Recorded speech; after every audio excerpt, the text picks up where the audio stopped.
Nous sommes le samedi 24 mai 2008.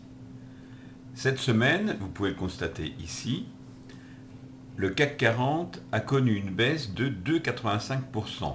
Il a terminé la semaine à 4 933,77 points. J'ai fait une erreur en vous indiquant une hausse, mais je vous avais néanmoins précisé que, comme les cours du CAC étaient juste sur la borne supérieure de Bollinger, ici, une certaine incertitude régnait puisque dans cette position, les cours avaient de fortes chances de redescendre et c'est ce qui s'est passé. La semaine prochaine, d'après la position des cours qui viennent en sens inverse, c'est-à-dire qui viennent heurter la borne inférieure de Bollinger ici, la même chose peut se reproduire, c'est-à-dire un rebond à la hausse, malgré tout le reste, stochastique notamment ici, qui plaide plutôt pour une poursuite de la baisse. Et enfin, méfions-nous. Il faut toujours être prudent dans ce domaine. Alors la semaine dernière, je vous ai présenté l'action Gaz de France. On va essayer de ressortir ça. Et cette action Gaz de France, je vous ai dit qu'après avoir connu une belle progression depuis la fin du mois de mars, vous la voyez ici, celle-ci avait été stoppée et la semaine qui vient de se terminer s'annonçait plutôt baissière. C'est effectivement ainsi qu'elle a terminé. Mais au début de la semaine, il faut reconnaître qu'il y avait eu une belle reprise de la hausse des cours. Alors ici, il y a un phénomène particulier, c'est un gap. Et ce gap signifie que les cours, à un moment ou à un autre, vont venir le combler. C'est-à-dire qu'ils vont arriver entre, disons, 42,50 à peu près et puis 43,50, on va dire. Je vous présente maintenant une nouvelle action, Lafarge de ciment. Et Lafarge a un parcours hebdomadaire assez curieux, vous voyez un petit peu ici. Il y a aussi un gap. Et puis, la semaine a été dans l'ensemble plutôt baissière. Apparemment, d'après tout ce qu'on voit, aussi bien la position des cours sur la borne inférieure de Bollinger, aussi bien la direction de la moyenne mobile à 20 jours, la fameuse moyenne mobile de Bollinger, aussi bien donc ici les stochastiques et les volumes, tout semble indiquer donc une baisse.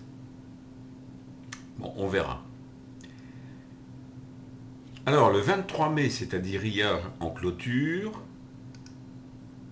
il fallait 1,5742$ pour obtenir 1 euro. Ça confirme donc le fait que le dollar soit bien reparti à la baisse et cette courbe du Forex vous l'indique. Alors je vous rappelle une chose, assez curieusement si vous voulez, puisqu'il s'agit de la parité euro-dollar, assez curieusement, lorsque cette courbe s'envole vers le haut, ça signifie que le dollar baisse, ou que le remonte si vous voulez, ce qui revient exactement au même. Enfin là par rapport à l'autre bien entendu. Donc vraisemblablement il n'y a pas de raison pour que ça ne continue pas, parce que tout semble en position, disons, vous voyez, regardez l'allure aussi de la moyenne mobile à 20 jours qui se dirige vers le haut.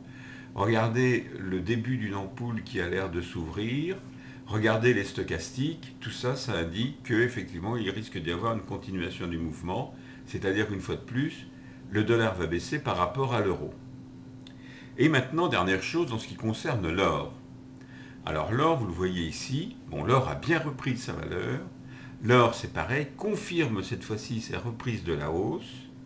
L'or a terminé à 925,80$ l'once, pardon, excusez-moi, avec un plus haut ici, hier, hein, bien entendu, à 929,50$. Et il semble bien que j'avais raison. Pour moi, une deuxième hausse de l'or se profile et vraisemblablement, ça va continuer. Tant mieux pour ceux qui ont eu le temps d'investir sur l'or, par exemple quand il était dans cette position-là, aux alentours de 850$ l'once, mais on peut encore espérer faire de belles affaires parce que l'or, moi je le vois de nouveau se diriger vers les 1000$, comme je vous avais dit. Il y a même des gens qui les voient à 2000$, bon, on verra bien. Hein.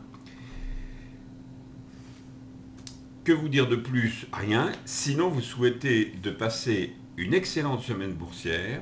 Je vous dis en ce qui me concerne, à la semaine prochaine.